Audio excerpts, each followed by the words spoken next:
Salam alaikum, bonjour les amis, bienvenue sur votre chaîne Bled Magharibia qui attend comme toujours votre soutien et vos encouragements en la partageant autour de vous et auprès de toutes vos connaissances.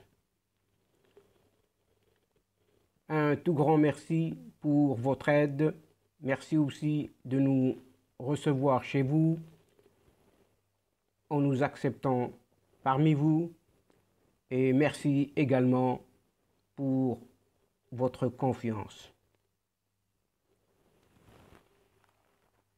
Dorénavant, et comme à son habitude, ce qui fait débat, c'est-à-dire ce qui fait discussion entre nous, on entamera via votre Bled Magharibia tous les thèmes qui font l'actualité terre à terre du moment, c'est-à-dire dans ce territoire d'Afrique du Nord. Bien évidemment, ce sont des sujets spécialement triés, sélectionnés, choisis pour vous. Dans ce 11e épisode de la dernière séquence de ce feuilleton, de ce qui fait dictature dans le 1, 2, 3, où va l'Algérie, Bled Magharibia termine sa chronique d'une inexistence sans histoire.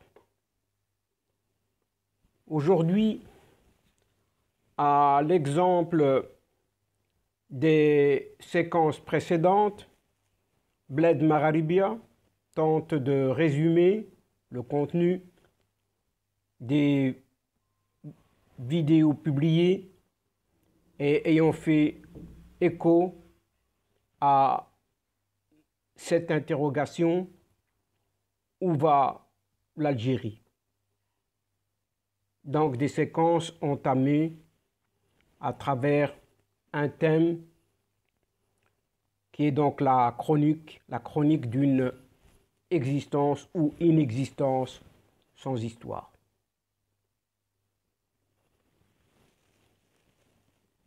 Donc à travers de ce petit résumé d'aujourd'hui, en quelques principales dates, il en est témoigné brièvement la courte vie historique de cette désormais inexistante Algérie, ayant fait l'objet de nos précédentes rencontres.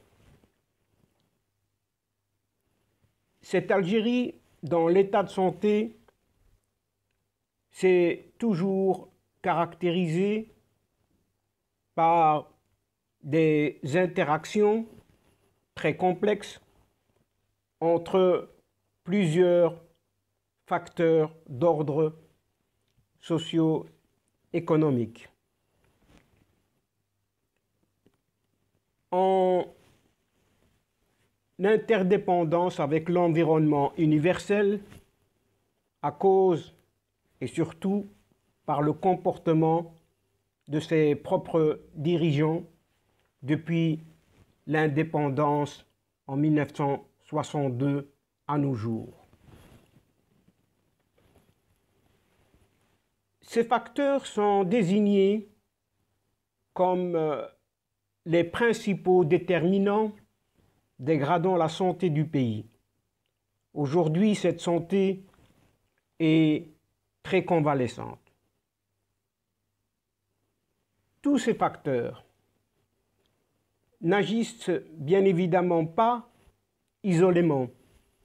c'est la combinaison de leurs effets qui influent négativement sur cette agonie désormais annoncée de longue date. Dans ce petit résumé et à titre d'illustration, voici les aléas des déboires de ce pays, succinctement comptés par Éric de Verdelhan dans son article intitulé « La conquête de l'Algérie, pourquoi ?» dont les déterminants, donc les principaux déterminants, sont condensés en deux citations. La première citation: le pays occupé par les Français sera à l'avenir désigné sous le nom de l'Algérie. Donc, toutes les dénominations d'anciennes régences d'Alger et de possessions françaises dans le nord de l'Afrique cesseront d'être employées dans le cadre des correspondances officielles. Cette citation est inscrite noir sur blanc dans la circulaire du ministère de la Guerre le 14 octobre 1839. Première citation. Seconde citation: la France n'a pas colonisé l'Algérie, elle l'a fondée. Ce sont là des propos d'un certain Farhat Abbas, président du GPRA, gouvernement populaire de la République algérienne. Donc voici ce qu'on évoque Verdelhan lui-même. Tous les ans, toutes les années, dès qu'arrive le mois de mars, c'est une pensée pour les funestes accords d'Évian signés un certain 18 mars 1962 pour application le lendemain. Ces accords d'Évian signifiaient l'abandon pur et simple de ce qu'on disait à l'époque de notre belle Algérie française, qui est cédée à un front de libération nationale, pour ne pas dire à ses membres qui sont toujours au pouvoir aujourd'hui. Une fois de plus, Éric de Verdelhan rappelle quelques-unes de ces vérités historiques. Parmi celles-ci, jusqu'à l'arrivée des Français en 1830, l'Algérie, ou ce territoire du moins, en tant que tel, n'existait pas. Et le nom d'Algérie n'existait pas non plus. Ce nom a été purement et simplement inventé par une circulaire du ministère de la Guerre en date du 14 octobre 1839, cité précédemment en préambule. Cette région, avant l'arrivée des Français, c'est une province en totale déshérence politique, en faillite aussi bien humaine que sociale. C'est un vulgaire repère de pirates qui paie un tribut au sultan de Constantinople. Les relations entre l'Europe et ce coin d'Afrique du Nord ont été, depuis la nuit des temps, des plus tumultueuses. Au début du XVIe siècle, un corsaire établi à Alger, dont le prénom est Khaireddin, dit en français Barberousse, a fait allégeance au sultan de Constantinople. Puis, les Turcs ont administré la régence d'Alger, à laquelle ils ont imposé la présence de leur garnison et le paiement d'un tribut annuel par les chefs arabes. En 1541, excédé par le développement de la piraterie et par les razzias de chrétiens vendus comme esclaves, un certain Charles Quint débarquait avec 20 000 hommes à proximité d'Alger. Et peu après, les Espagnols s'installent à Oran, qu'ils conserveront jusqu'à la fin du XVIIIe siècle. Entre-temps, les Marseillais et les Génois se sont fait attribuer le monopole du commerce avec la régence d'Alger. Et dès 1553, le privilège concédé aux Marseillais a été étendu à toute la côte de Barbarie, moyennant le paiement d'un tribut de 1500 écus d'or. Ainsi, on leur garantissait une certaine tranquillité, toute relative, mais en réalité, l'histoire retiendra de ces écrits les principes suivants. Que la conquête en juillet 1830 avait été décidée à la suite d'un malencontreux coup d'éventail donné à un consul affairiste aux environs de 1827. Certains auteurs disent qu'il fallait saisir un prétexte pour faire cesser les actes de piraterie. Mais la décision de conquérir Alger résulte en fait d'une imbrication de motifs politiques. Parmi ces motifs, il y aurait la relance de la piraterie en 1821 qui demande des tributs aux États européens et impose le droit de visite des bateaux. Aussi, les buts définis sont d'ailleurs très clairs.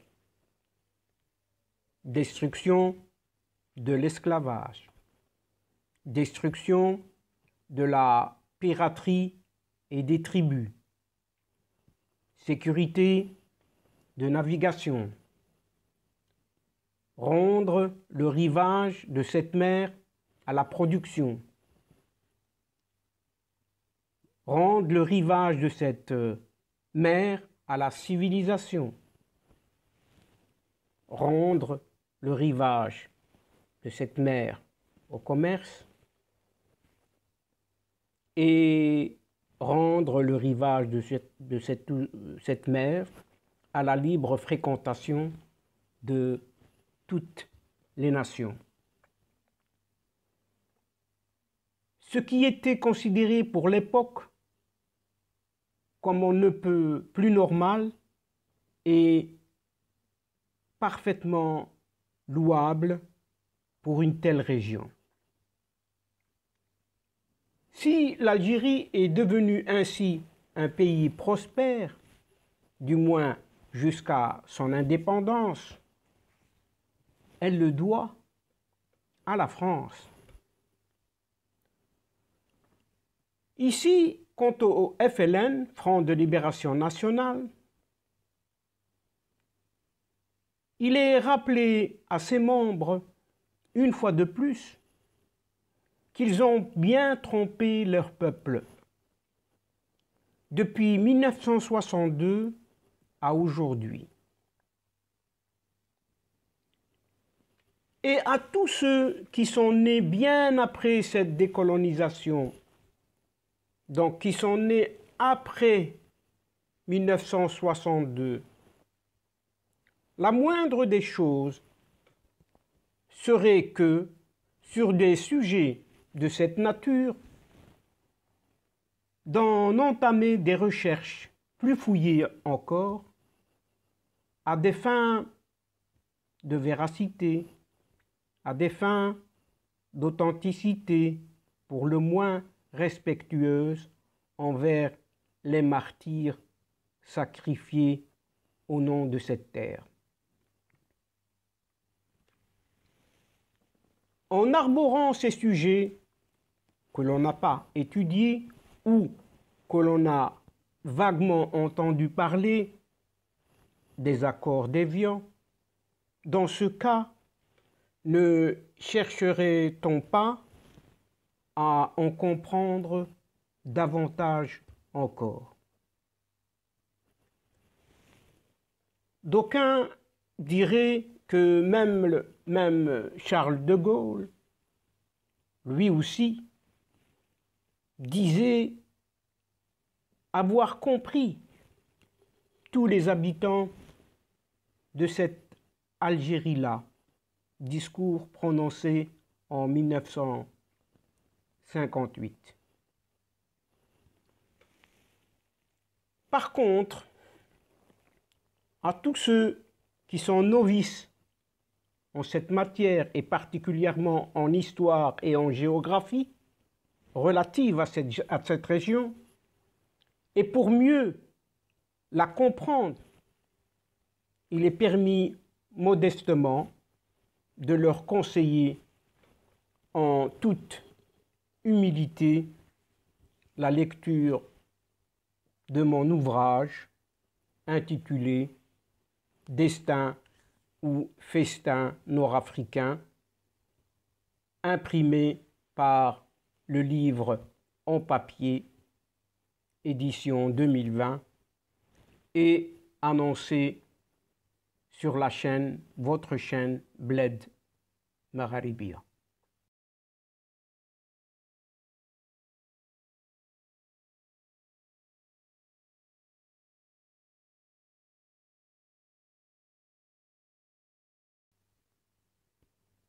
Ainsi, nous sommes arrivés à la fin du résumé de cette série du 1, 2, 3, où va l'Algérie,